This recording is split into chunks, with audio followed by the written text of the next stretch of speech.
All right, everybody, welcome to Yaron Brook show on this, what is it? Oh, it's Wednesday, January 22nd. I hope everybody's having a fantastic week. It is cold here. I mean, bone-chilling, face-numbing, cold, really cold. Did I say it was cold? I'm in New York. It's, I don't know, between 10 to 20 degrees outside. But there's a wind on top of that, and it's just, I mean, you can layer, but you can't layer your face, and I didn't bring a hat. So, and I walked 16 blocks in both directions, and it was cold. So, God, I left Puerto Rico, it was 80 degrees. I arrived in New York, it's 10, a 70-degree swing.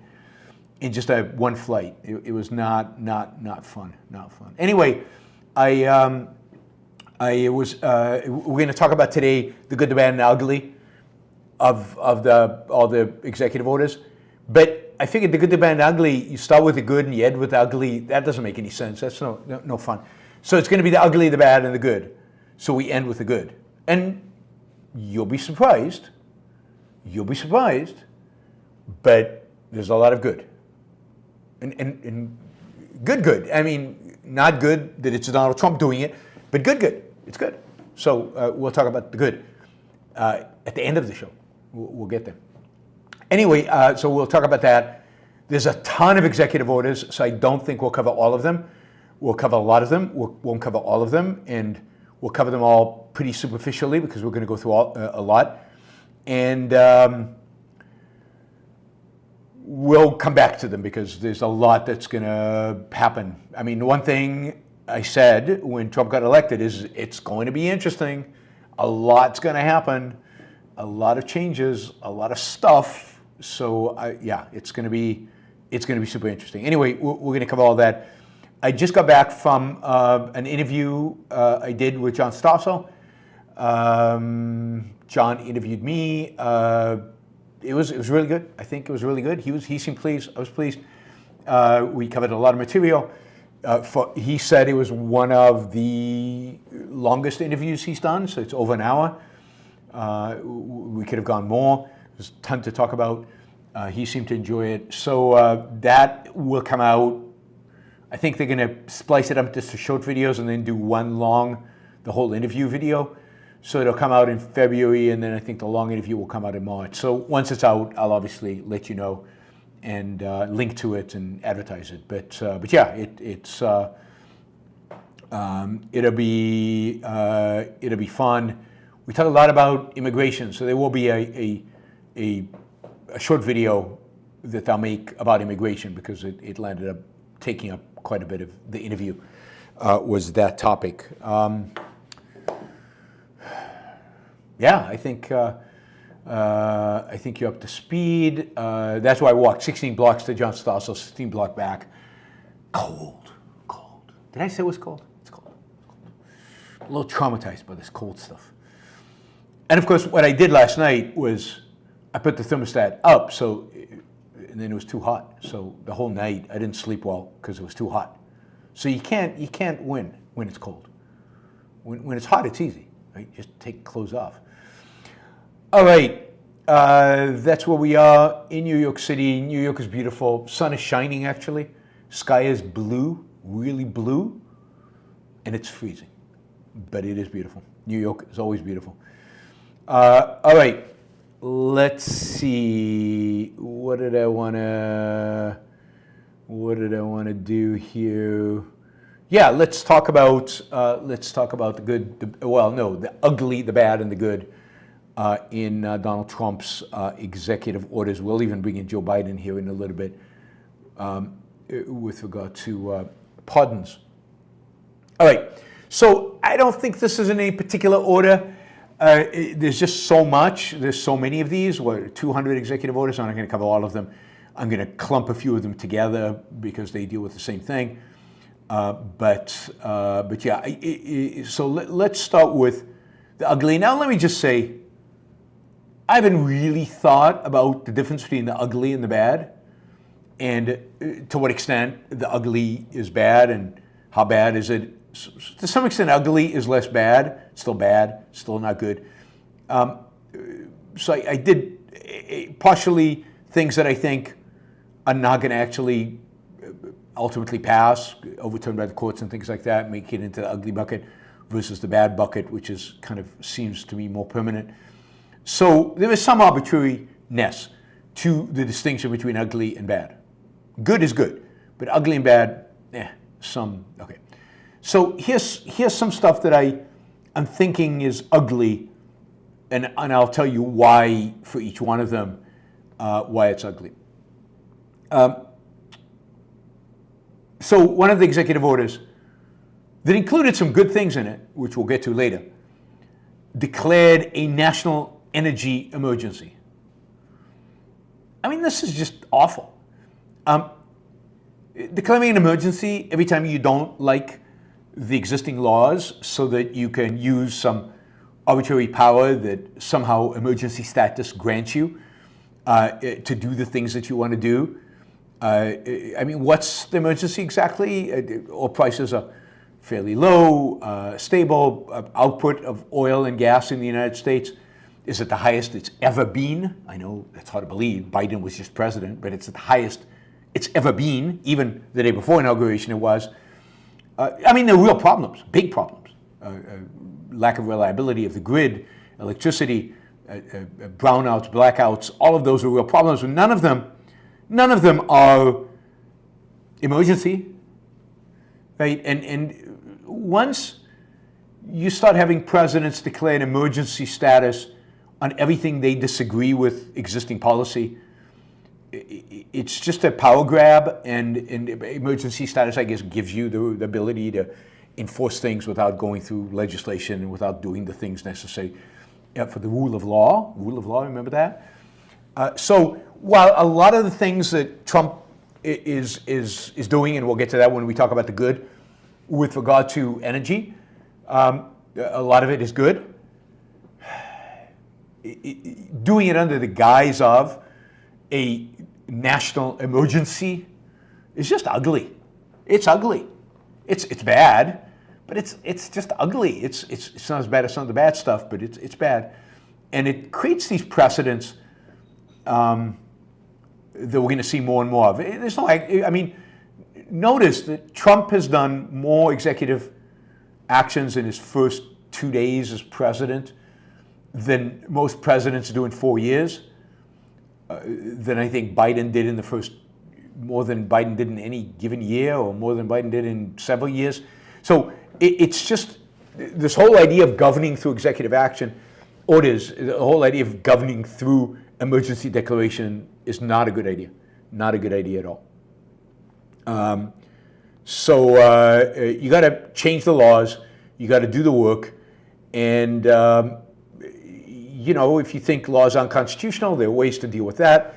There are ways to deal with all things, but declaring emergencies left and right. And also, of course, it devalues the value of an emergency. Sometimes there really are emergencies, and you have to deal with a real emergency. I don't know, 9/11, you know, a war, something that's an emergency. Declaring an emergency left and right undermines all of that, undercuts all of that. All right. I mean, this is really bad, but given that it's probably not going to hold because the courts will overturn it, I'm putting it under the ugly. But Trump basically declaring birthright citizenship illegal. Or an end to birthright citizenship for illegal immigrants, but also, and this is unequivocally unconstitutional, for legal people who are legal residents in the United States, but who are not on necessarily a path to citizenship. That is, they're legally here, students, or some other visa category, temporary workers or whatever, and they have a child. That child does not, according to Trump, automatically become a U.S. citizen. Now, this has already been challenged in court. I think immediately as soon as he signed the thing, somebody filed a lawsuit. So I expect the Supreme Court to overturn this one, primarily for the legal immigrants. There's some argument to make that if you're illegally in the country, but I even don't think that is a proper reading of the Constitution. But that is open to some interpretation. I think the whole thing is going to be trashed by the Supreme Court. This is ugly primarily because it's just part of a much broader agenda, most of which is just god awful and not overturned by the courts. Just an anti-immigrant, sentiment, mentality. Denying the children of immigrants some the ability to be U.S. citizens. Just ugly. I'm open to having a discussion. If somebody wants to have that discussion about citizenship, what does it mean? Who should be a citizen? Whether maybe do away with birthright citizenship at all, completely, and you don't become a citizen unless you can pass a test, including Americans born of Americans. What does citizenship require? I think in a completely rational society, we would view citizenship differently than we do today. You'd have to earn citizenship in some way or another. So something to think about.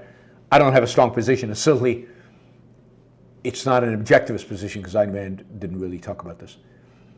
All right, what else? So birthright citizenship, that's going to be overturned. It's clearly unconstitutional, certainly some of it. Already a lawsuit filed. It'll go to the Supreme Court, and there will be a decision. It might just take a while. And during that period, I feel sorry for the immigrants who will have children and have this uncertainty over their head. I mean, I had my kids when I was on a student visa. I think that would disqualify them from birthright citizenship. So it's clearly a violation of the 14th Amendment, and I think as a consequence, it will get overturned. All right, I guess we'll keep going. Oh, executive order that designates Latin American drug cartels as terrorist organizations. I mean, this is so problematic in so many different ways. First of all, again, it kind of eliminates the distinction about what makes a terrorist organization a terrorist organization. That is the targeting of civilian population for political means, for political ends, terrorizing a civilian population in order to maintain political ends. It is different than a criminal organization. There's also differences in terms of who deals with it. Criminal organizations typically get dealt with by law enforcement. Terrorist organizations is a foreign policy military issue. So there's a lot of conflating here of two things. More than that, this potentially sets the U.S. up for military action in Mexico.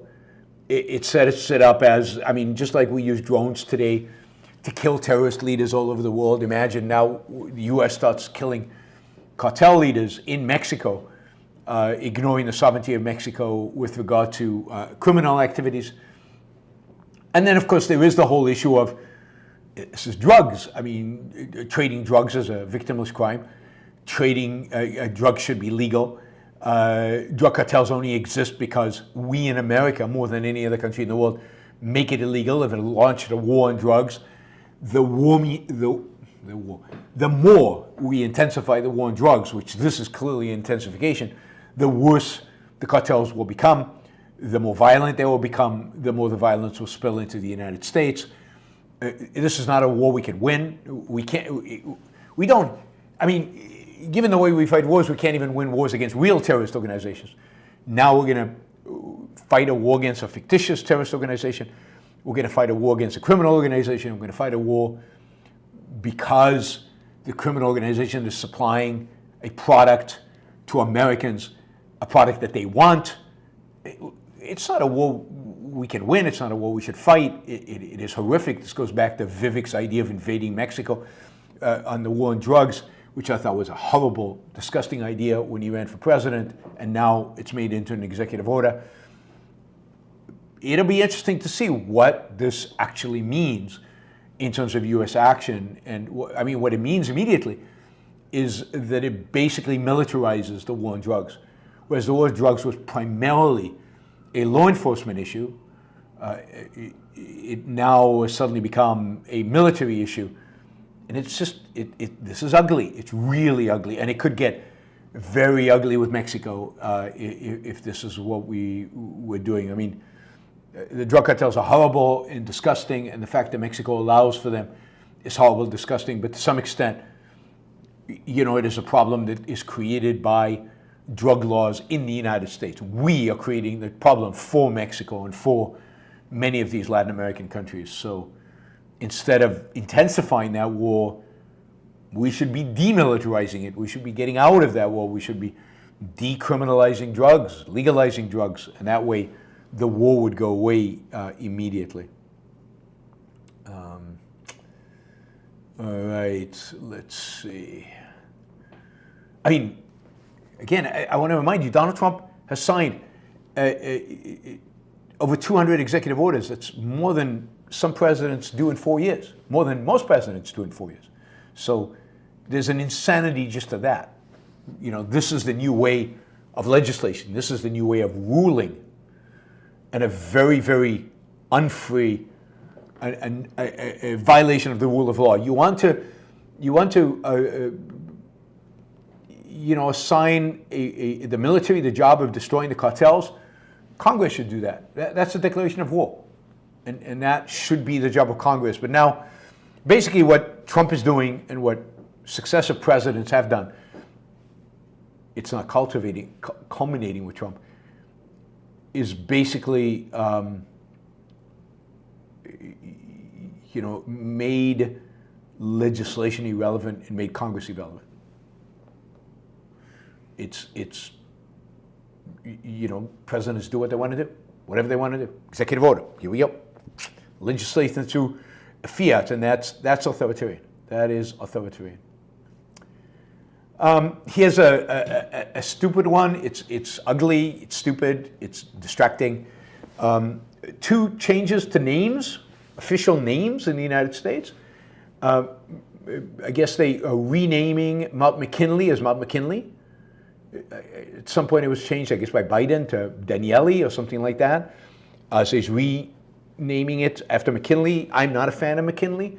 McKinley was not a good president, both because he increased tariffs quite a bit, but also because he basically went to war with Spain for no really good reason and had the ambition of creating an American empire, which maybe Trump shares. We got bogged down in a war in the Philippines, and ultimately we landed up with Puerto Rico as part of that war, but it was not a war of self-defense. It was not a war that was necessary. And Denali was the Mount Denali. So I'm not a fan of McKinley. He was an imperial president. Teddy Roosevelt served under McKinley and I think inspired a lot of that imperial kind of attitude, and which Teddy Roosevelt continued afterwards. But, I couldn't care less what they called this mountain. And then naming, I think for the first time, the Gulf of Mexico is now going to go by the Gulf of America, at least in America. People will refer to it as the Gulf of America. I suspect that in Mexico and the rest of the world, they'll still call it the Gulf of Mexico. This is the issue we're going to die on. This was important enough to sign an executive order. There was also an executive order about taking back the Panama Canal. There's another one of those. We're going to go with Panama. What exactly we're going to do? Take back the Panama Canal. There's so many things to do. There's so many ways in which we need to improve this government. This is how you do it. It's just stupid. Somebody's recommending on the chat. RDF says that at least he didn't name it the Gulf of Trump.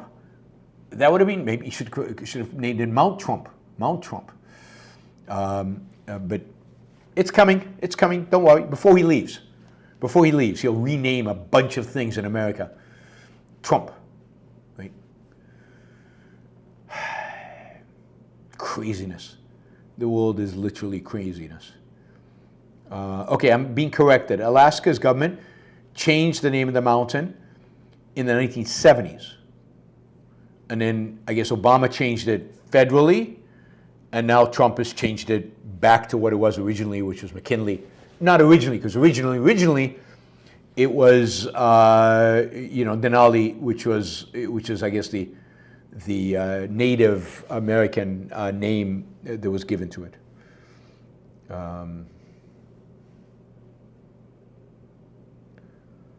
Yeah, I think we should name everything Trump. We should change the name of America. It's Trumpland. Make Trumpland great again.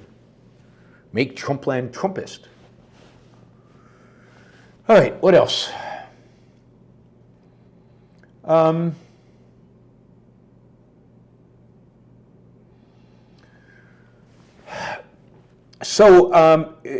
There's an executive order on trade policy. One of the good things that happened is that we didn't get any executive orders raising tariffs.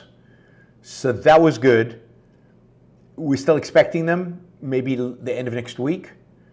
But it's good that at least they didn't come in the first round, and it means that maybe the anti-tariff wing among Trump advisors is winning out a little bit, or at least slowing things down, or at least moderating the president.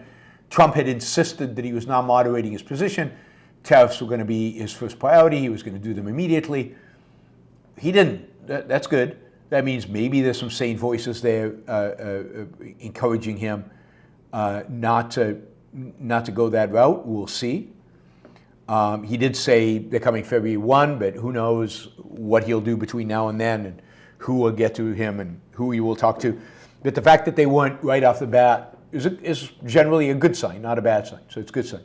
He could have just passed 25% tariffs on Mexico and Canada. He could have passed a 60% tariff for China. He could have done it yesterday. He could have done a 10% tariff on everybody. Could have done it yesterday. The fact that he didn't do it, maybe somebody is having second thoughts. Don't know. But he did do an executive order, a bunch of executive orders on trade policy, which basically don't have any specific outcome. They don't say, what specifically has to happen. But what they do is they basically direct extensive reviews of trade deficits, currency manipulation, and unfair practices. This is a setup. It's a way to justify and rationalize the tariffs that he wants to impose. Just the terminology is bad. Now the executive action is reevaluating trade agreements like what used to be called NAFTA, USMCA, with I guess Mexico and Canada. Again, this might be used to start putting pressure on Canada and Mexico. Supposedly, Trump wants to change the automobile supply chain to move a lot of the plants that exist in Mexico and in Canada, the auto parts and the automobile plants, into the United States. And he wants to renegotiate it all.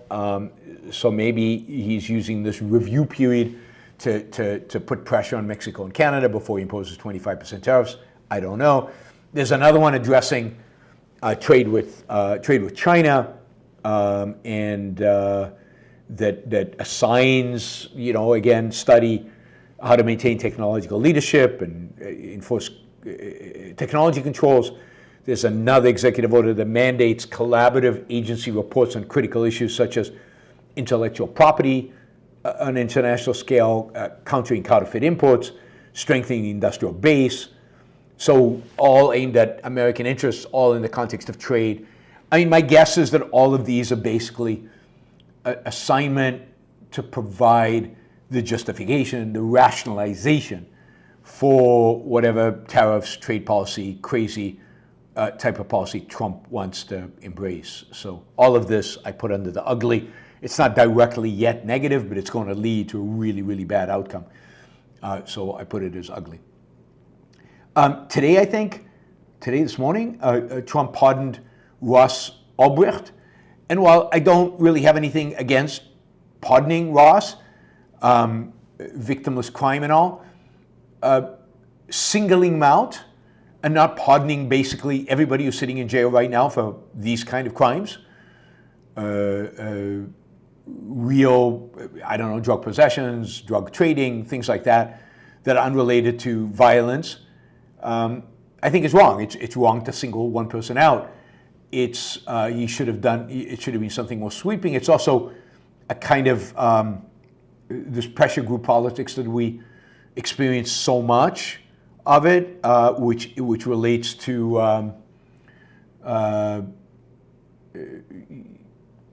basically, if you've got enough of a group that is going to make enough noise, that is going to advocate strongly enough, that is going to push politicians, then something gets done. And if you happen to be a victim of an injustice, but you don't have a group, you don't have a tribe, you don't have a gang that's going to fight for you, then the injustice just goes unchecked, unfixed.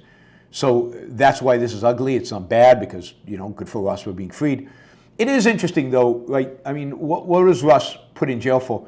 For basically running this Silk Road, which was a place where people could illegally trade in drugs, weapons, child pornography, anything that's illegal. You could actually trade on the Silk Road, and he basically created this and ran it and made it possible. And while I think most of that should be legalized, I wonder what MAGA would think about this. MAGA doesn't, on the one hand, you're intensifying the war on drugs. On the other hand, you're pardoning somebody who facilitated trade in drugs, including fentanyl and all the drugs that they deem as super evil and you need to go to war with Mexico and China over. And yet we're pardoning this guy. Who knows what else traded on Silk Road? Certainly not what MAGA and conservatives would deem as good. They certainly wouldn't deem Ross Ulbricht as a good guy. I mean, he was the poster child of the crazy libertarians, of the libertarians that their number one issue in the world is drug legalization, and you should be able to trade anything you want, legal or not legal, and so on, right? But, if MAGA knew what he did, would they be enthusiastic about this? No. I mean, this is basically, Ross had a significant pressure group, basically the Libertarian Party, and that's why, that's why it was on. Ulbricht was kind of a actual criminal. Yeah, I mean, given the law of the land, he actually was a criminal. There's no question. He violated the law. Nobody doubts that he violated the law, right? And some of the stuff that was traded, that he made possible to trade and was allowed to trade on the Silk Road, was truly rights violating, child pornography, for example, and weapons. Weapons to criminals, weapons to terrorists, who knows what. So, I mean, there are lots of ways in which to legally buy weapons. The fact that you have to buy it on Silk Road suggests some bad stuff. So, I'm just, again, ugly. This is really ugly, not a good thing. All right, what else? A few other ugly things. Executive order to begin establishment of an external revenue service to collect tariffs, duties, and other foreign trade-related revenues. Just stupid. There's already, there's the customs office, which already collects these duties on tariffs and everything like that. You don't need a new department of government to do it.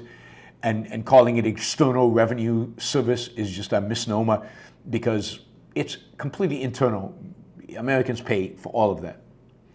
And then, there's an executive order that broadly directs all executive agencies to tailor their policies to reduce consumer prices. I mean, if this means eliminate regulations so prices can come down, that's fantastic and great. If this means price controls, if this means the idea that the government can somehow manipulate inflation by setting prices or manipulating prices, inflation is a monetary phenomena. Yes, you can lower prices in the economy by generally reducing regulations in the economy. If that were the focus of this, that'd be good, but it's not clear what the focus of it is. So I put it on ugly because it seems pretty bad.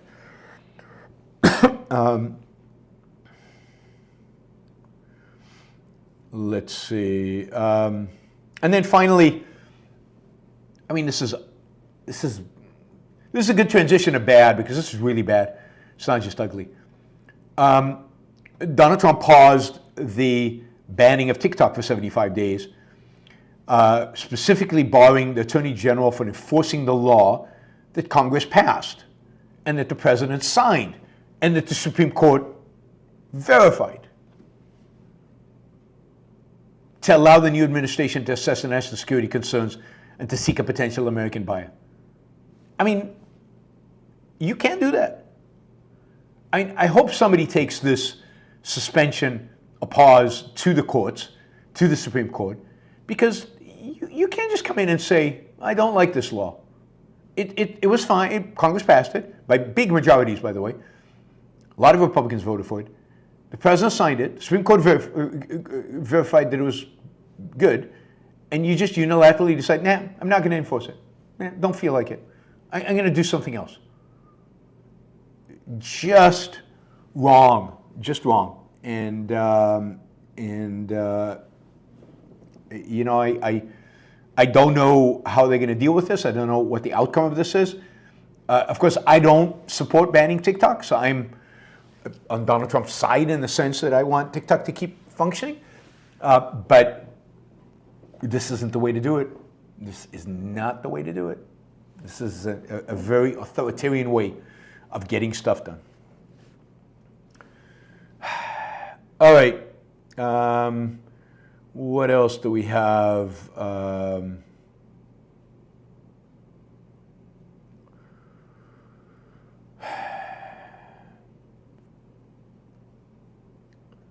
Let's do this. Okay, let's go to bad. Let's go to bad. I'm going to start the bad with Biden's pardons. We're going to include Biden in here. I mean, this is particularly bad. I mean, Biden did some other things on his way out. He signed a bunch of executive orders on the way out, which is just wrong to sign executive orders when you've lost an election and you're on your way out and you're transferring power.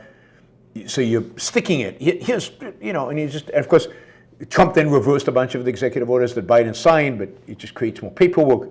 It's just, you didn't get this passed in 4 years, drop it. Drop it. You should have, if it was that important, you should have worked on it for 4 years. Biden's just pathetic. Then there was this amendment to the Constitution that Biden just declared is now part of the Constitution, even though it hasn't gone through the process required in order to make it an amendment to the Constitution. Again, you know, let's change the Constitution by fear, just like Trump is trying to do. The whole approach to governing in this country is broken, completely broken. The whole idea of governing, the whole idea of separation of powers, the whole idea of checks and balances, nobody takes it seriously. It's gone. It's super sad. Part of that is the pardons. I mean, pardons are, to begin with, very questionable. This power that the president suddenly has to pardon prisoners, to commute their sentence, to make it all go away. And then Biden just took it to the next level. I mean, literally to the next level. He, you know, pardoned his entire family, even though they're not under investigation, as far as we know. They're not being prosecuted. They haven't, you know, they haven't been found guilty of any crime. So he pardoned them in advance for what? For some investigation in the future? There's something unbelievably corrupt about doing that. I mean, and a precedent. Oh, God, this is a bad precedent. Imagine being president, saying to yourself, oh, I can be as corrupt as I want. I can steal, I can rob, I can murder, I can do anything. And if they ever try to, and then I can pardon myself. And if they ever come after me, I'm pardoned for all the stuff I did while I was president. It's just absurd. It's ridiculous. It would be great if this went to the courts and the courts ruled it unconstitutional. And then he didn't just do his whole family. He pardoned a bunch of people who I don't think should be prosecuted. So I'm all for, you know, they're never being prosecuted. But there's a rule of law in this country. If they are prosecuted, they'll have to defend themselves just like anybody else. So he pardoned Liz Cheney, members of the January 6th committee. He pardoned, what do you call it? He pardoned, Fauci. I mean, hate or like Fauci, we are a country of laws. There's the rule of law. If some attorney general wants to go after Fauci, they can. Now, granted, Trump has threatened all these people that he is going to go after them for political reasons. But the solution to that cannot be blanket over. I think Fauci's been pardoned for anything he might have done since 2014. I'm not sure why 2014, why that's a magic date. This is really, really bad precedent. And again, powers given to the president that I don't think the founders ever intended to give them. So Biden has expanded the scope of pardons in a way it's just horrific. Add that to the rest of, I think, the horrors of his administration and his presidency. It's just awful. And then, of course, Trump came in, and one of the first things he did is he blanket pardons pretty much everybody who participated in January 6th, which is just horrific. We're talking about, first of all, we're talking about people who, in an organized fashion, and in some cases, not for everybody, but in some cases in premeditated fashion, tried to overthrow an election. I mean, they were pathetic at it. Their attempt was ridiculous. It was amateurish. It was amateur hour. But they tried. The fact that they were incompetent shouldn't reduce, the real evil, the real crime. Political prisoners? These are not political prisoners. These are people who literally tried to overthrow the government. They said they would, that's what they were doing. They wanted to stop the confirmation of Biden as president. They wanted to hang the vice president. They wanted to disrupt the functioning of government. These are criminals. They're not political prisoners. That is disgusting to attribute to January 6th the political prisoners. They committed real crimes. Some of those crimes are political. And, okay, so some of them, you could argue, drifted in or walked into Congress not really realizing what they were doing and not really realizing why they were there. I don't think those are the ones who were prosecuted.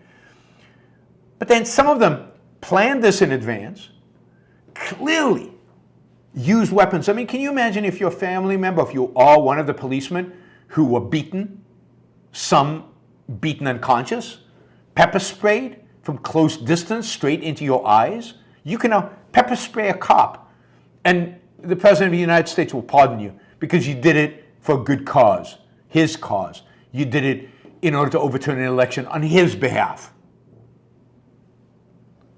This is despicable and disgusting. Trump can claim to be a friend of every policeman out there, but he's not. He's clearly an enemy of any policeman who actually wants to defend the Constitution and actually wants to defend the Constitution against him, Donald Trump.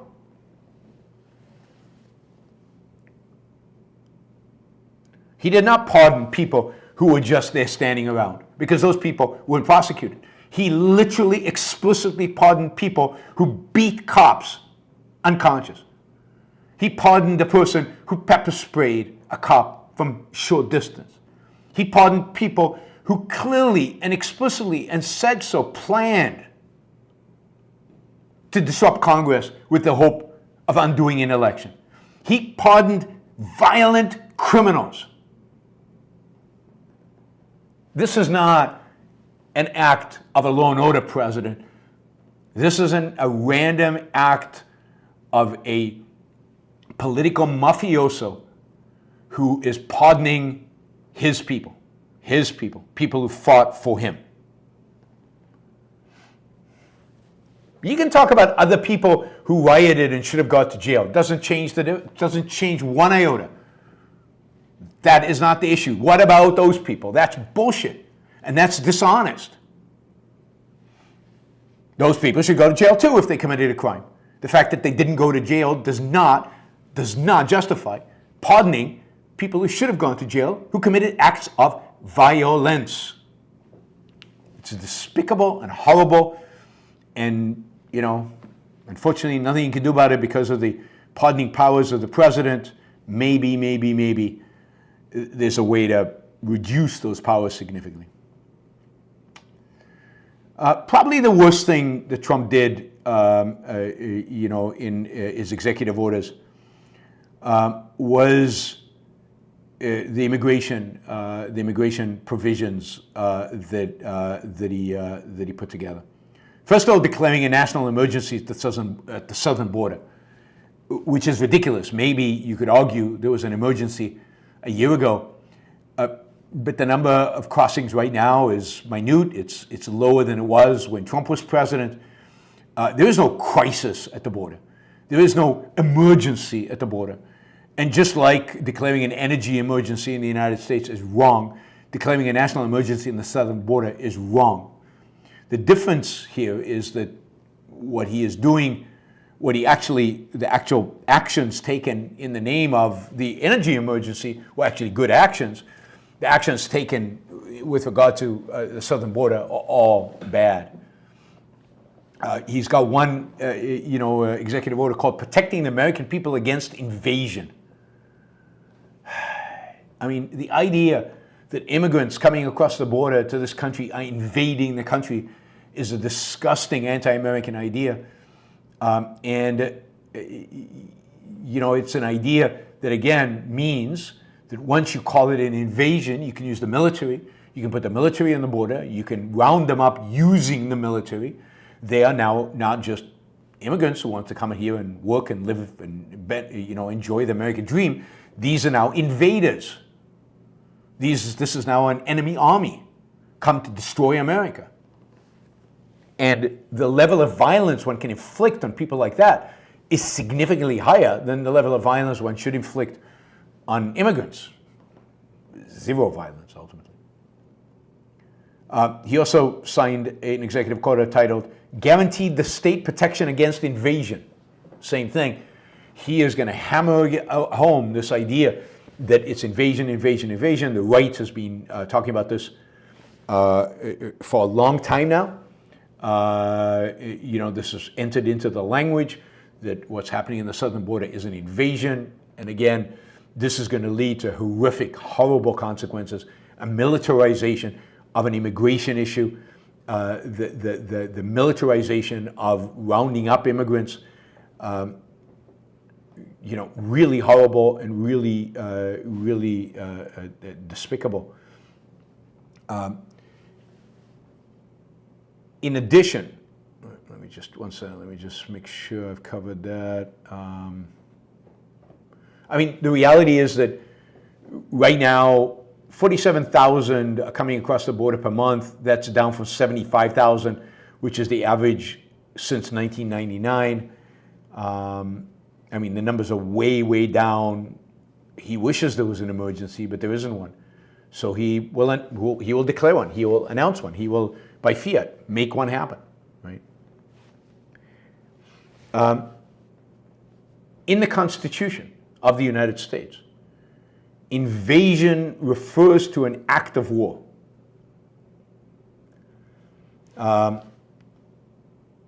It does not refer to acts of migration. Even in the 1798 law that was passed called the Alien Enemies Act, invasion refers to an operation of war. We are not at war with any of the people invading. We are not at war with any of the people crossing the border to the United States. The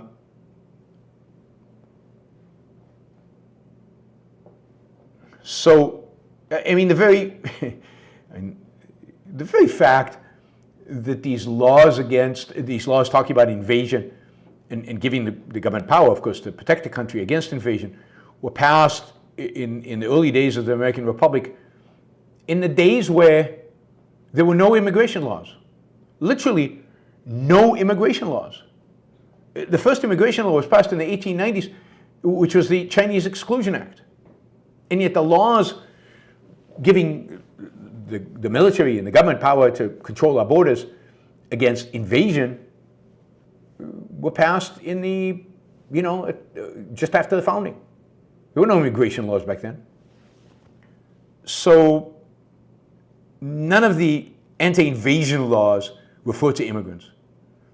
So again, you could argue this is unconstitutional. It'd be interesting to see what exactly, whether this can be taken to the courts or not. Trump has an executive order using the Aliens Enemies Act of 1798 as his basis for mass deportation. Now, this Alien Enemies Act of 1798 is part of the Alien and Sedition Act that was passed under John Adams. It's the only part of that legislation that remains in the books today.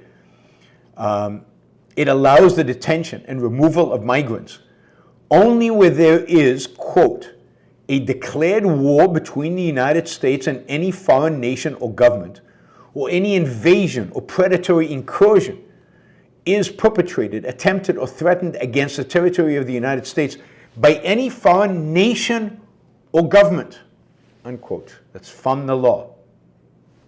Irrelevant here. In that event, in the event of an invasion or war, the president is given the power to detain or remove, quote, all native citizens, denizens, or subjects of the hostile nation or government, being of age of 14 years and upwards, who shall be within the United States and not actually naturalized. So if Guatemala was at war with the United States, then yeah, rounding up all the Guatemalans that are here makes sense under the Alien Enemies Act of 1798. But last I looked, Guatemala, El Salvador, even Mexico are not at war with the United States, and therefore you cannot round them up based on this law. Maybe based on other law you can, but not on this. It'll be interesting again to see if this goes to the courts in any way, if this is used as the basis for the deportation and maybe the use of the military in the deportation, which I think is what he's getting at. It'll be interesting if the courts deem that unconstitutional based on the fact that the law doesn't apply to the case that it's being applied to. All right, I think that's what I have in terms of the ugly and the bad. I think that covers us, right? All right, so let's get to the good. And there's good, surprisingly more good than I expected, and more good that has the potential to really make significant changes in the U.S. Now, again, I don't like that much of this good, with maybe one exception, which I'll get to in a minute, was done by executive order. One of them is fine that it's an executive order because basically what it does is reverse an executive order that was passed, I think, in 1965. But most of these are not about an executive order. They're not about executive orders, they're about legislation. And by using executive orders to deal with it, this is corrupting and bad and authoritarian and anti the rule of law and all of that. But it's still, these are good issues. These are important issues, and taking a stand against them is a good thing. I would call one whole category of executive orders that was passed Unleashing American Energy. So this is a lot of this, again, because it's not legislation and it hasn't really gone through the Department of Energy and the regulatory agencies involved. These are just general guidelines. But for example, pausing all construction of windmills, pausing all licenses to build windmills, both on land and offshore. That is good. Telling the Department of Labor to start leasing much more oil and gas. Generally changing the landscape, the regulatory landscape, the legal landscape, to be far more positive towards energy projects. This is huge. It will have significant ramifications in terms of the U.S. economy, in terms of energy, in terms of energy prices. This is definitely a step. Should always measure regulations, laws, executive orders by, are they moving us towards greater freedom or less freedom? This one is clearly moving us towards more freedom. I wish it was even more radical in the sense of not just expanding leases, but maybe starting selling off government land. That should be a major thing that a pro-American president does, is sell government-owned land, use the money to pay off the debt, but sell it all rather than lease it out to energy companies. This is the general unleashing, if you will, of American energy is a good thing. This is Alex's influence. Let me see here. Where was this?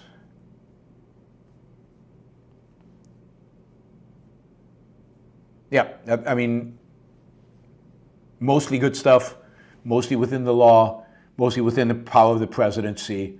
I have very little to complain about this. As part of that, one of the executive orders, indeed, was around the NEPA, which is the Environmental Protection Act, the National Environmental Protection Act. This is the regulation that basically this is the National Environmental Policy Act, NEPA, which basically is the one that requires everybody to do environmental impact studies and that bog everything down and restrict everything.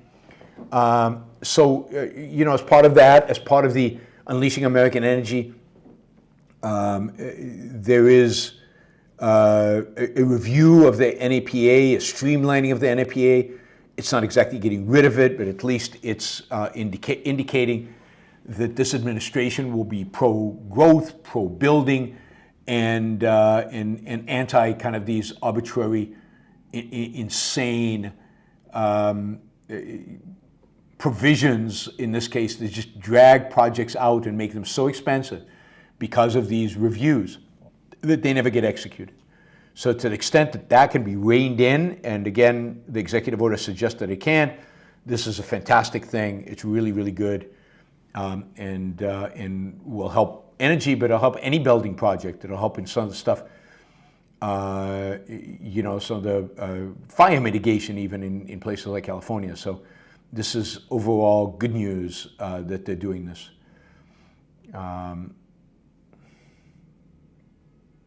One of them says, wind energy projects should be able to compete without government help or hindrance. This is the problem, though.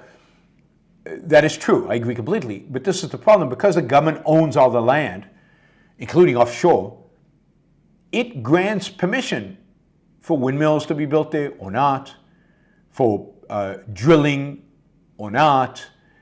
So it chooses winners and losers, plays favorites, because of its ownership of the land and of the seabed. And it's inevitable that in some way it's going to intervene and pick winners and losers because of that. And the only way really to stop that completely is to sell off the land and to put the land in private ownership. That's why all this leasing stuff is a way of manipulating the market. How much do you lease the land for? What is the permit to build a windmill cost?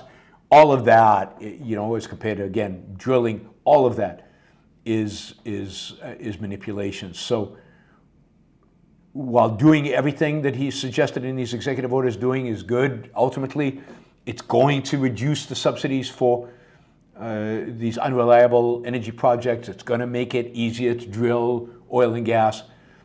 First of all, he shouldn't have declared an emergency. There's no emergency here in the sense, but it's gonna increase energy production. It's gonna generally, I think this administration would be best on energy.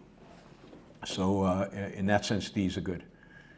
All right, what else? There was this executive order that basically proclaimed an end to federal censorship, that recognized, not in the clearest way, but seemed to recognize that putting pressure, for example, on social media to take stuff off or to take off misinformation or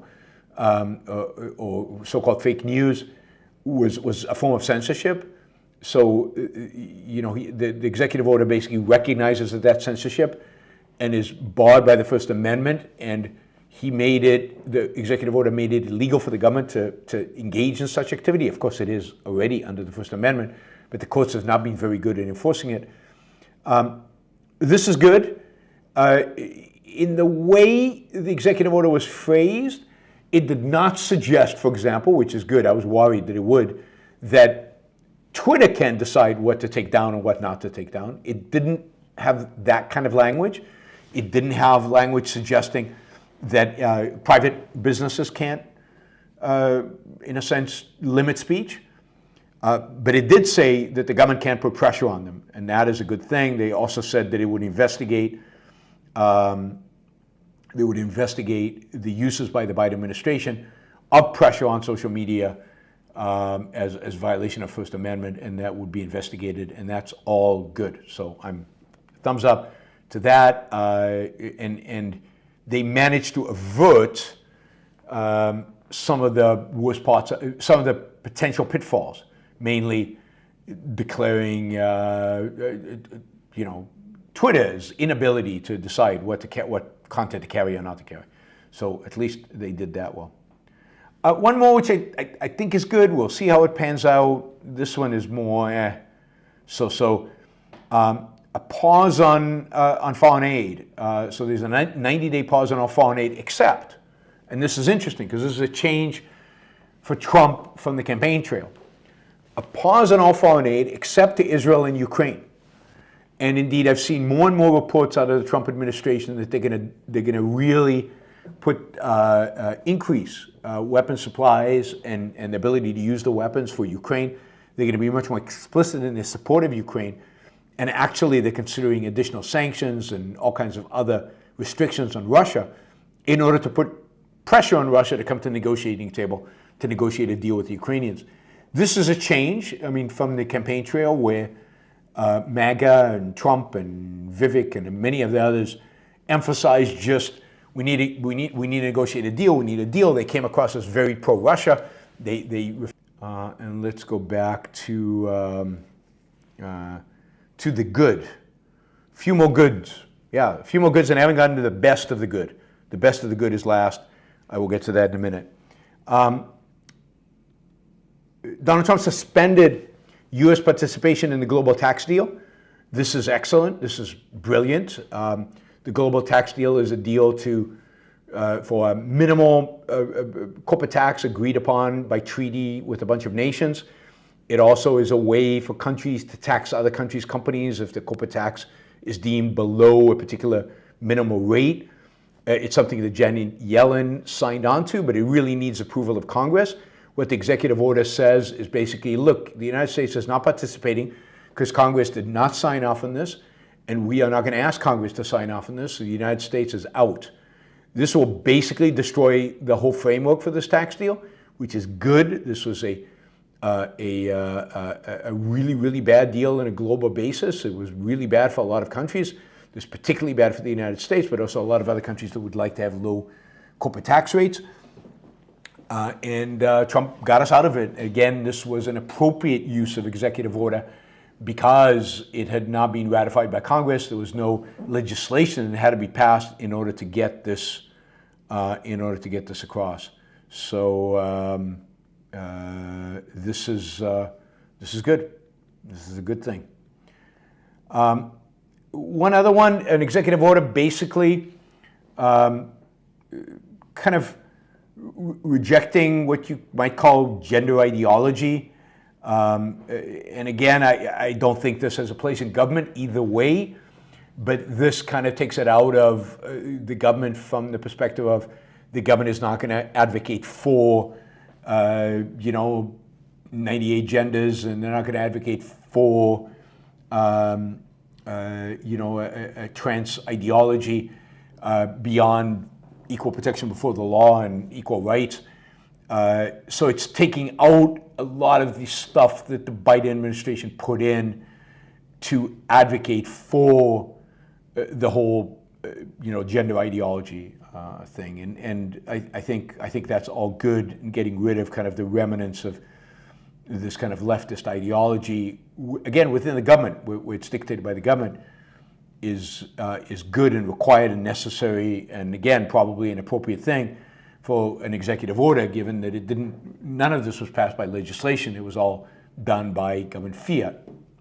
And of course, this brings me to, I think, the most important thing that Donald Trump did, with these executive orders. And that is that he has basically rescinded a Lyndon Johnson executive order, number 11246. This was the executive order that established affirmative action and banned all federal contractors and publicly funded universities, and required all federal contractors and publicly funded universities from required them to practice some form of what we'll call DEI in order to get government contracts. While this was a pretty minor executive order when it was passed in 1965, I think it was 65, by Johnson, this executive order, the affirmative action executive order, affirmative action is not in the Civil Rights Bill. It's in an executive order. This executive order basically morphed into the whole DEI project, and the whole elevation of race, of sexual identity, of protected groups. The whole ideology, the whole operationalization of that into corporate America is a consequence of this executive action that was passed in the 1960s. What is that noise? Anyway, that was passed by executive order in the 1960s by Lyndon Johnson. Reversing this, that is doing away with this, is huge, and is going to filter through private enterprise. It's going to filter through the economy and basically, do away with all the remnants of DEI that still remain in America. This is basically the death knell of DEI. And again, appropriate for an executive order because the original was an executive order, and what you're doing is rescinding something that happened 60 years ago.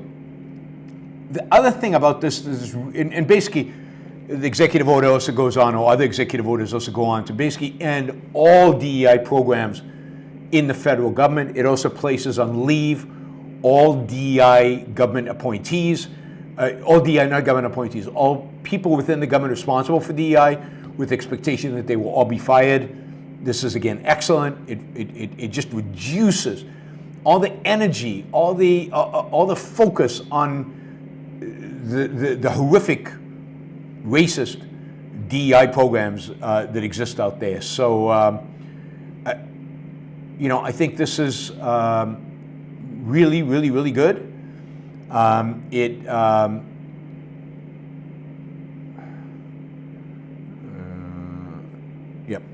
It basically is going to kill DEI. It is the end of it. I think at least for a while. I think its intellectual cachet was already in decline, and a lot of companies were already eliminating DEI. But this blows it all up. And again, it goes to the source. Now, what's particularly interesting here, this and energy. Both of these issues are issues where particularly intellectuals made it a big deal, gave concrete, explicit recommendations in terms of what needs to be done, and some of that is being implemented today. Well, we know the example of Alex Epstein and what he did with regard to energy, and how a lot of what Trump is doing right now with regard to energy is an explicit translation of Alex's program into executive orders and ultimately into the law. The DEI, the affirmative action DEI, it comes from a different source. This one comes from Richard Hanania. Years ago, maybe 2-3 years ago, I did a show where I analyzed a Richard Hanania essay on this issue, where he links much of woke culture and certainly everything with regard to DEI and the insanity that was going on with regard to DEI just a few years ago, to this particular executive order that Lyndon Johnson had written. And indeed, he wrote a whole book linking this executive action, this executive order, with all the court cases that followed and all the different ways it was interpreted, and how this morphed into the DEI monster that it became, 10 years ago, and continued to evolve until maybe a year ago or so, where it started to really come under attack and shrink.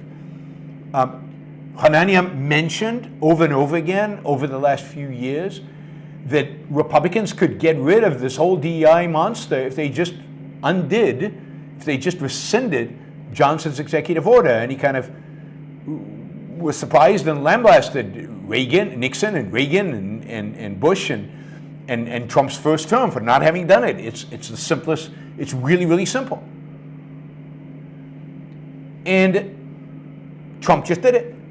And there's no question in my mind, and I don't think there's any question in Richard Hanania's mind, there's no question in my mind that this is a direct consequence of Hanania's advocacy over the years around this issue. Now, a lot of other people, Chris Rufo, other people brought out issues related to DEI, but as far as I know, the intellectual who connected the dots, who showed the origins, who showed the source,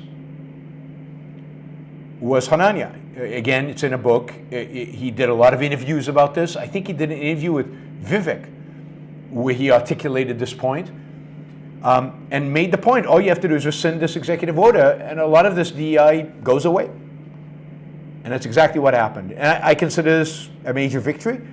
The only bad thing about all this good stuff that happened, is that Trump did it, right? And I know everybody will just accuse me of having Trump derangement syndrome, but the reality is that by Trump doing it, it gives it a certain sense that it discredits it. The guy's irrational, whimsical, unprincipled, pragmatic. The fact that there are good people who've had influence that have driven him to do a few good things, that's fantastic. But if it gets associated with Trump and MAGA, although a lot of this stuff is not what MAGA would like, some of it is, the good stuff, if it gets associated with MAGA, it will discredit it. It will actually undermine it long term. Add to that the fact that, with the exception of the affirmative action and the energy stuff, almost none of the others have the intellectual groundwork, the support, the infrastructure that has been provided by Hanania with regard to DEI and by Alex Epstein with regard to energy. And again, that leaves it open to being undermined.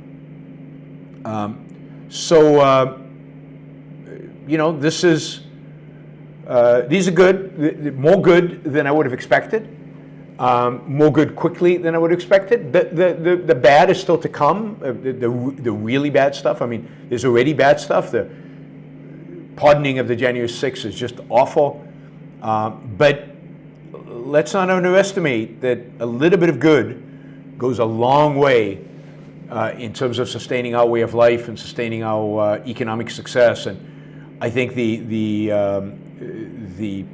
change in environmental policy, the liberation of the energy industry, and basically the complete undermining of DEI programs, just that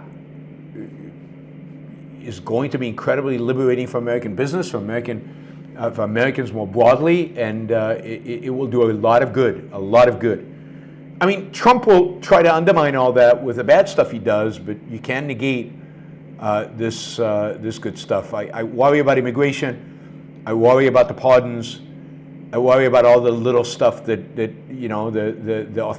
worry a lot about the authoritarian nature of the Trump regime.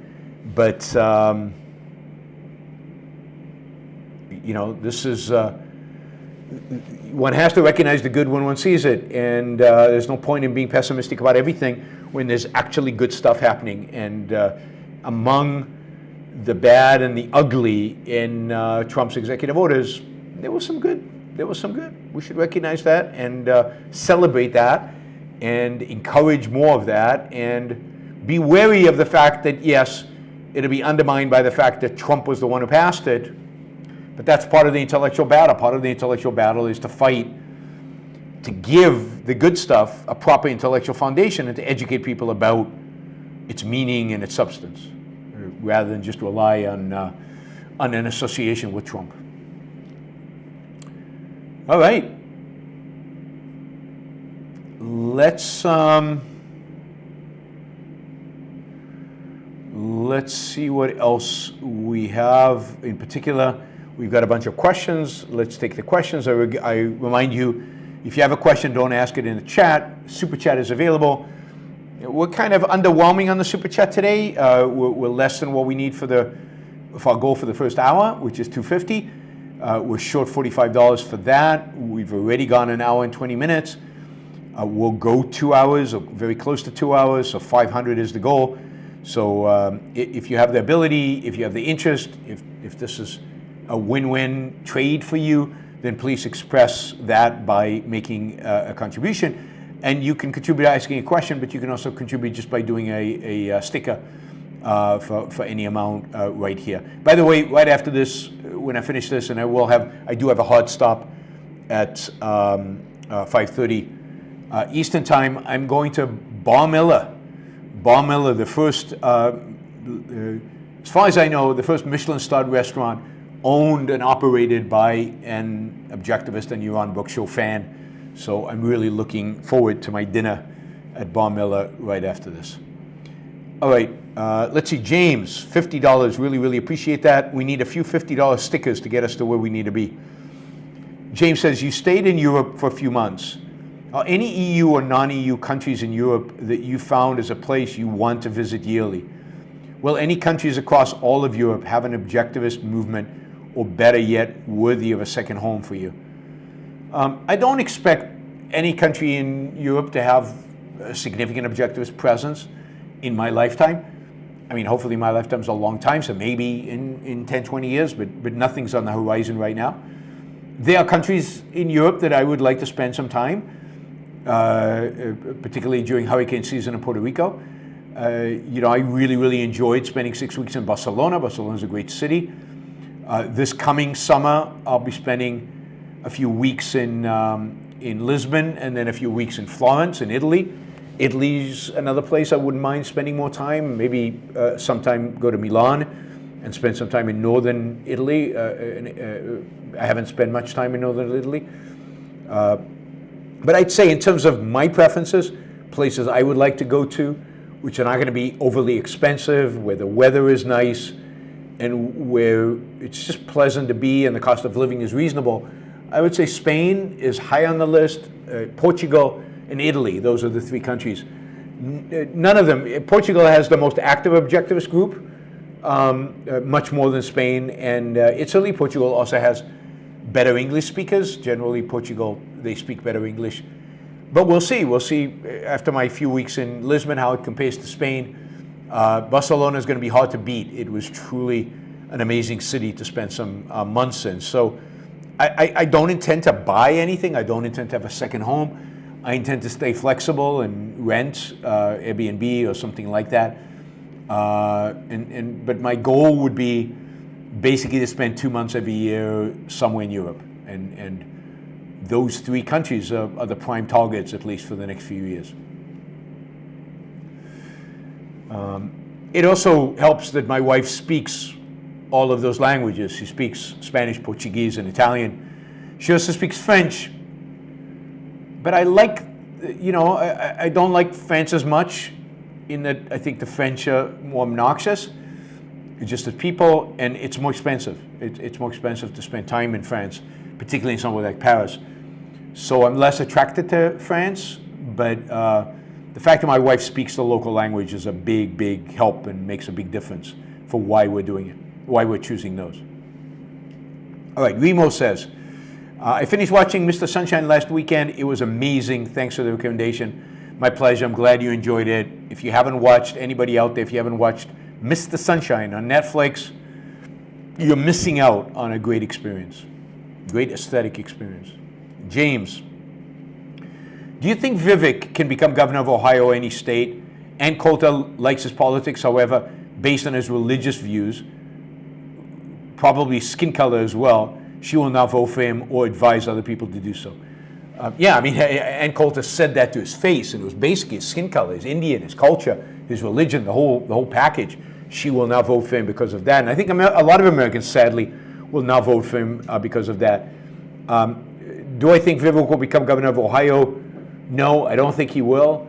Particularly in Ohio, think about that essay he wrote about American culture and the difference between it and Asian culture. That will not go well with Republican voters in Ohio. Ohio is a lot of MAGA voters. It has a lot of it has a lot of MAGA voters who will not like Vivek, don't like Vivek for his skin color, his religion, and his views on American culture. So, no, I don't think he'll become governor. I do find it really interesting that he's left Doge. I'll comment on that probably on a show on maybe on Friday. But it has to be because of that essay he wrote on culture, and it has to be because in the end you can't have two bosses. It was either Vivek or Musk, and Musk won that out. Musk befriended Trump in a way that Vivek I don't think could have. But I also think that his views about culture made a big difference. And there was a huge backlash came from MAGA, from the MAGA faithful. I also think that Vivek was probably better, more philosophical, maybe even more principled than Elon was in terms of shrinking government. Elon wants to run the data. He wants AI. He wants AI's guidance. You don't need AI's guidance to figure out what you need to cut. So while I'm not a huge Vivek fan, I think he basically left Doge because of his virtues, not his vices. Graham, there's no question that in Mexico the drug cartels are terrorist organizations from a Mexican perspective. And since the rational approach, if off the table, legalizing drugs, what is the next best rational approach? I mean, the best approach is to encourage Mexico to deal with them as organized crime. That's what they are. The particular egregious form of organized crime. And to give Mexico whatever resources to help it deal with them as organized crime. But look, the reality is that as long as you're not willing to legalize drugs, the United States has very little to do about this, right? What is the second best alternative? There's no second best alternative. The reality is that as long as drugs are illegal, the cartels will exist, the cartels will thrive, the cartels will have a lot of money. Going after them militarily will not stop them. They will just evolve, they will change, they will go to war with America. There'll be a lot more violence on this side of the border because Americans participating. The best alternative is the status quo from an American perspective, and while encouraging Mexico to clamp down on its organized crime problem. But it's not going to go away even if Mexico does that, because as long as there's demand in the U.S. for drugs will show up here. And the profit margins will only increase the more aggressive we become in terms of warfare. Sika 87. Is it true, as some say, Eric Weinstein, for example, that the modern economy is based on an assumption of perpetual growth, and that if it stops growing, they say this is inevitable, it will cause massive social upheaval? Well, I mean, there's a lot of stuff mixed up in that statement. There's no question that if the economy stops growing, there will be massive upheaval. People expect growth. They should expect growth. Growth should be the natural state of man. Growth is new to human society. It's a phenomenon of the last 250 years. But it has become entrenched, and it is an expectation. And so, yes, in the sense that people expect growth, they should expect growth. I mean, if you don't grow, you shrink. If you don't move towards more life, i.e. growth, you die. So people should demand growth, and if they don't get growth, they should be super pissed off. Stagnation is death, and people understand that implicitly. Stagnation, there's no happiness. Stagnation is a zero-sum world. There's no, and that is bad. That is really, really bad. Modern economy is based on assumption of perpetual growth. I don't know that the modern economy theoretically, but yes, I mean, governments run deficits with the idea of perpetual growth, but most of us live our lives with the idea of perpetual growth. Our assumption is we'll do better next year. In 10 years, we'll be richer than we are today. In 50 years, we'll be a lot richer than we are today. That's all built into the culture. It's built into the economy, and that's phenomenal. That's great. That's what makes us successful.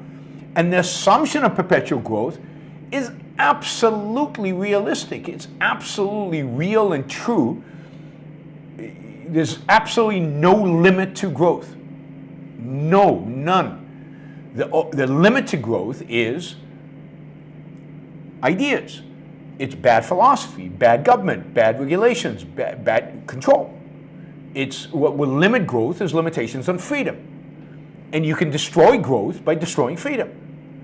But as long as people are free, there will be perpetual, I'll make this claim easily. This is not hard and you can prove it. As long as people are free, there will be perpetual growth. Exponential growth. I mean, unimaginable growth. The freer we become, the more growth there will be. So Eric Einstein and the rest of them are absolutely wrong. They don't understand economics. Eric has no real understanding of economics. And he has no understanding of human potential or of this idea of perpetual growth, which is realistic. It's and factual.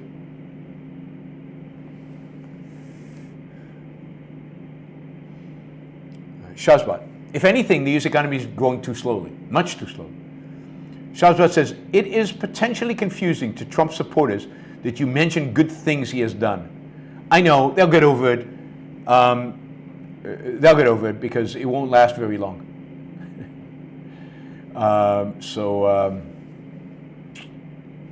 Yep. Let's see. I will be back to criticizing Trump very soon. I Like Numbers says, are the tech lords selling out, or are they finally unshackled from cancel culture, kind of demands from progressives that no one normalize Trump? I think tech has changed. I think they've changed their views. I don't think they're unshackled because I think they're now beholden to new shackles. The shackles now of Trumpism, of MAGA, however you want to call it. They feel like, many of them feel like, okay, this is the cultural movement of the time. The left has its day, it's been defeated. MAGA and Trump and everything that represents is the future. And we're going to embrace that. We're going to jump on the bandwagon. We're going to be part of it.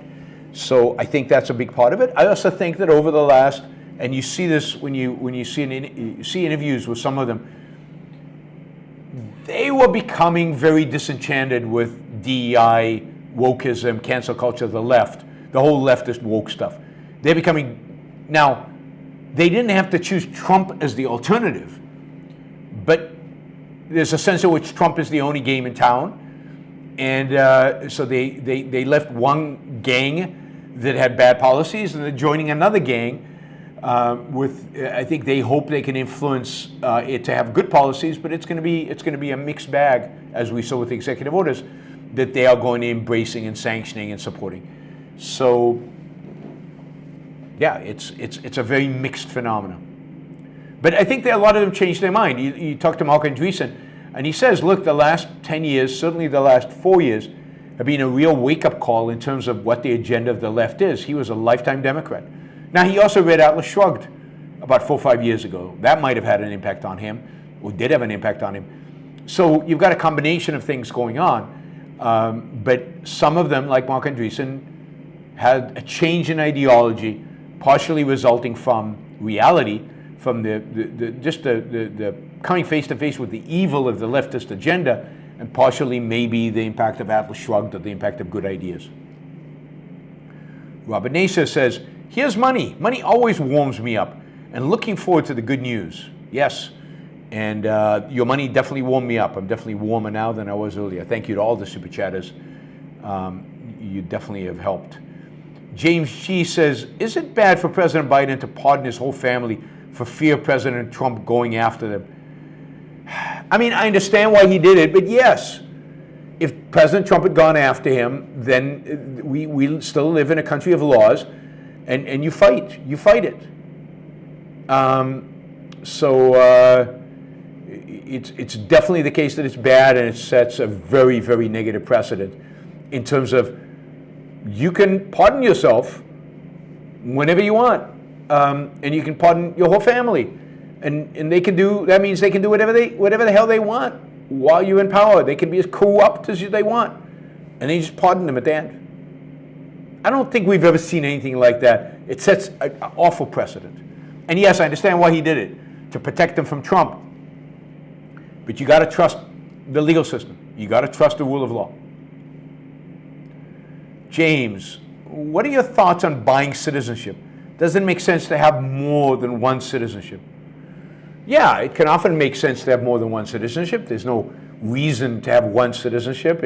For example, having EU citizenship, or EU country, makes it much easier to get in and out of Europe. The lines are shorter. Nobody asks you how long you're going to stay there. So at least EU citizenship in particular is of value if you travel a lot to EU. I assume there's some Asian citizenships that might be valuable in Asia. But yeah, I see no reason not to have them. How much you want to spend on it depends on how much you travel, where you go. If you want to work in a new country, being a citizen of that country makes it a lot easier to work there. So it just gives you options. It gives you possibilities you might not be able to consider without it. Subigask, Albrecht was caught ordering hits on people. This later turned out to be a scam, but Albrecht thought he was actually paying people to murder. Well, if that's the case, I didn't know that. But if that's actually the case, then pardoning him is truly evil, and he should have spent the rest of his life in jail. If literally he was engaged in using the Silk Road to order hits on people, to actually kill people, then he should spend the rest of his life in jail. So I didn't realize that. He is no hero if that is the case. No matter who he wanted killed, he is not hero. No hero. I thought the issue was just his trading in drugs and things like that. But if literally murder was involved, or potential murder, even if it was never actually executed on, but the very fact that he would pay somebody to kill somebody, that you throw away the keys on that one. That makes the pardon really, really, really bad. Drin, apparently Trump issued a 25% tariff on imported goods from Canada and Mexico effective February 1. No, he did not. He said, when asked by the press, he said that he expected to have tariffs of 25% on imported goods from Canada and Mexico, and he expected the executive order doing that to be passed in the 1st of February. But there's no executive order stating that. It's not in writing. It was just verbally to a reporter who asked about it. At least that's my understanding. Who knows? Maybe he snuck one by me. Sandy, thoughts on existence of large national parks? Should it be the government's role to maintain large parks? Or could parks of this size exist in a free market? If so, how would it function? No, it's not the role of government to have national parks. There is no role of government in preservation of land. There's no role of government in making sure that there are parks, large or small or any size. How would the market deal with it? I don't know. But I don't think it's that hard to imagine that, let's say, the United States sold the Grand Canyon, and a group of people would come together, just like, the Sierra Club and other environmental nonprofits have billions of dollars a budget. Imagine a group coming together to raise money to buy the Grand Canyon and to preserve it as a park, raise enough money to both buy it from the federal government and create an endowment that preserves it. Also, they would charge a fee. Maybe you could even develop parts of the national park for home ownership.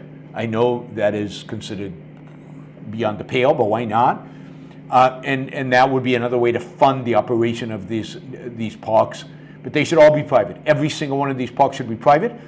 And if people are not willing to buy and preserve them as national parks, then they shouldn't exist. I mean, basically, what the market will not allow, should not exist. It means we don't value it. If we really value national parks, then a lot of us would get together and preserve them, buy them for the purpose of preserving them, for the purpose of recreation, selling passes for hikers and things like that, having, stores and tours and things like that make money, making it so it's at least self-sustainable, even if it's not a particularly profitable business. And yes, maybe that also involves selling off parcels of land or developing parcels of land for residential or for vacation or for hotels or whatever. But yeah, you need a market solution, and the market will provide a solution. And if it doesn't, then enough of us don't value national parks to have them exist. You shouldn't have things that people don't value. That's what freedom means. Can't get my money unless you're providing a value. All right, let me thank some of the stickers. West came in with $50 sticker. Thank you again, West. You're always amazing. Oli, thank you for the sticker. Paul, thank you. Alan, Bonnie, Paul again. Let's see.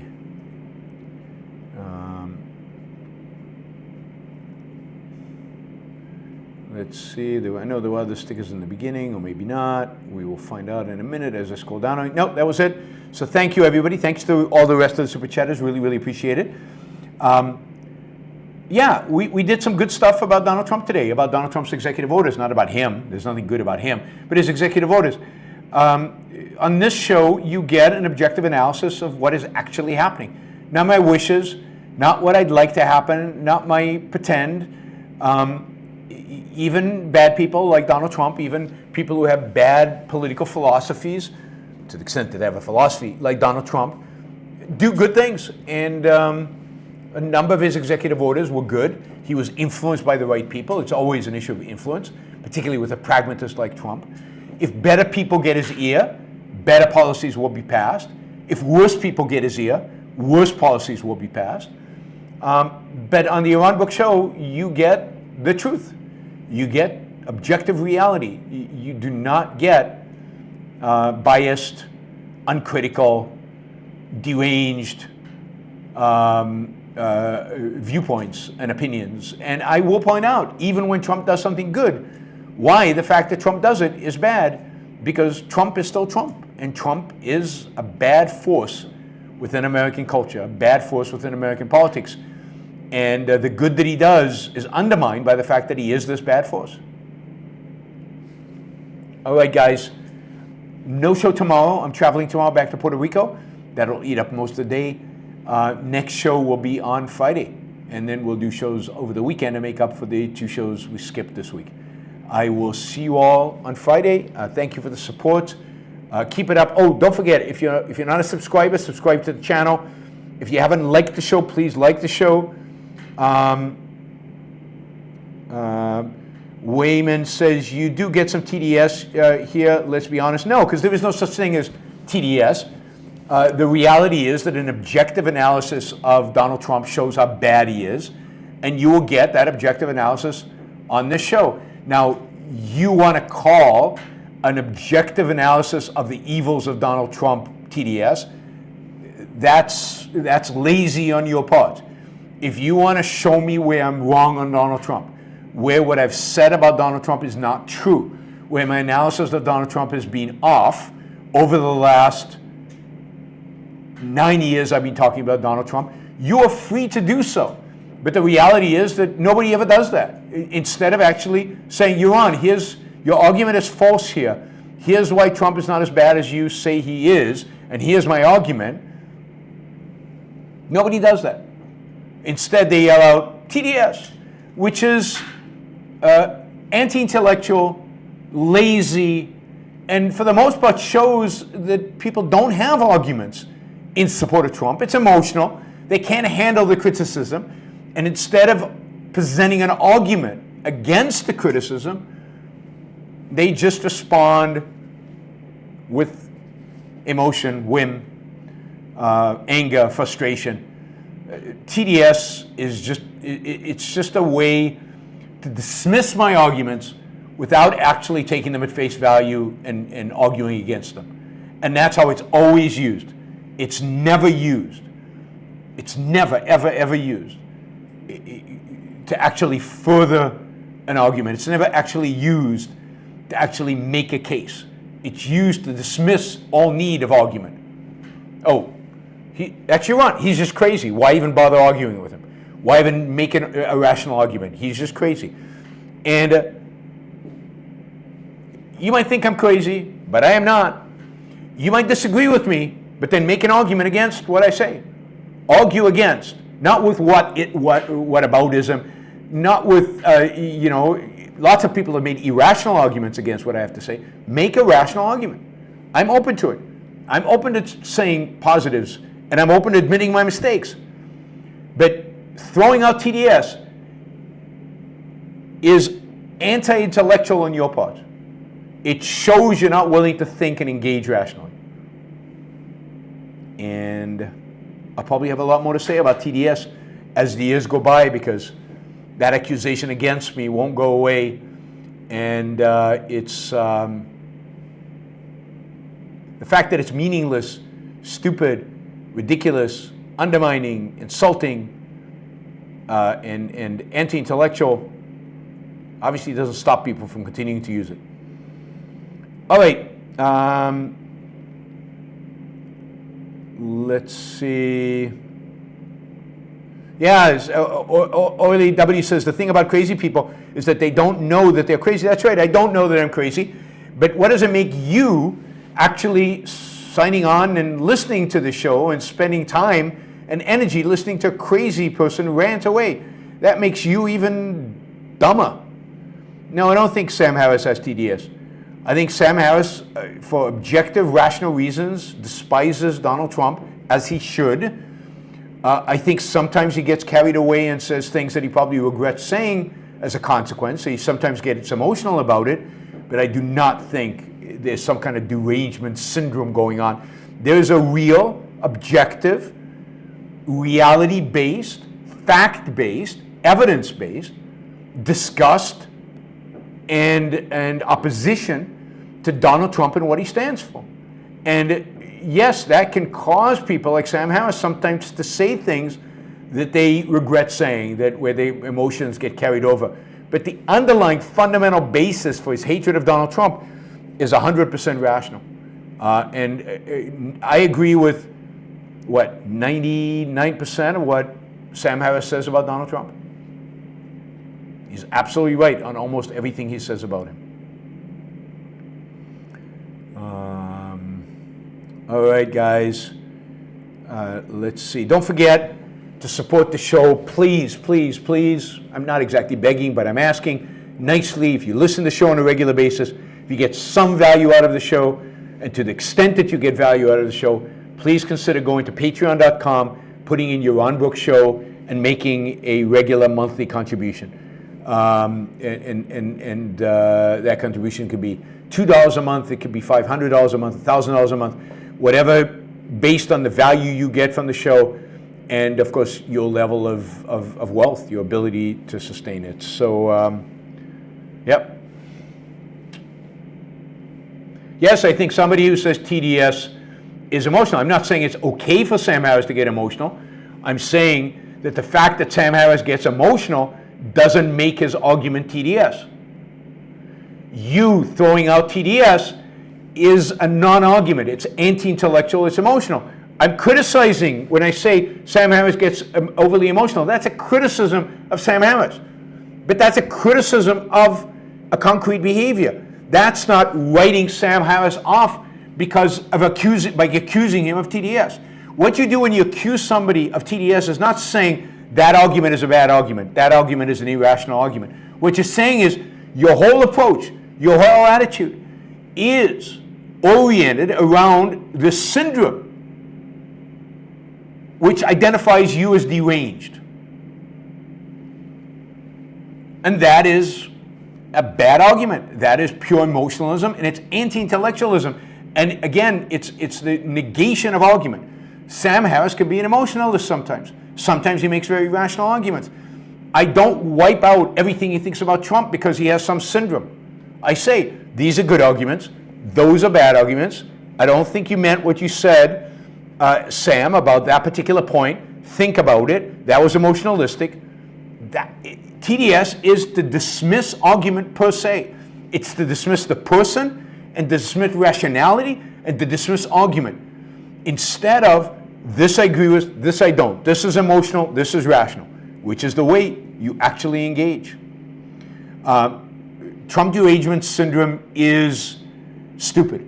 And those who use it, anti-intellectual and lazy and emotionalist. And use it against me, fine. It shows your own weaknesses. It doesn't reflect, the fact that you use it doesn't reflect, and the fact that everybody who criticized Trump gets labeled TDS, no matter the quality of their disagreements. Some people who criticize Trump are clearly insane, truly wrong, crazy. Their point of view is just completely emotionalistic. There's no rational argument. That's not true of Sam Harris. It's certainly not true of me. Maybe I get emotional sometimes, but it's always backed up by rational reasons. You want to argue with me? Criticize my rational reasons. Your dismissiveness does not bode well for you. All right, everybody. I will see you all on Friday.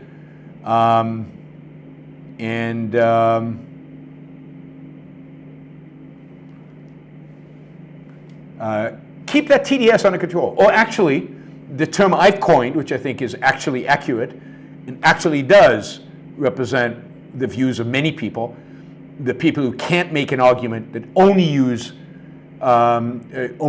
emotion, both in defense and attacking Trump. I would call it Trump mindlessness syndrome. And I think Trump mindlessness syndrome is an actual syndrome and actually reflects reality. See you guys on Friday. Bye, everybody.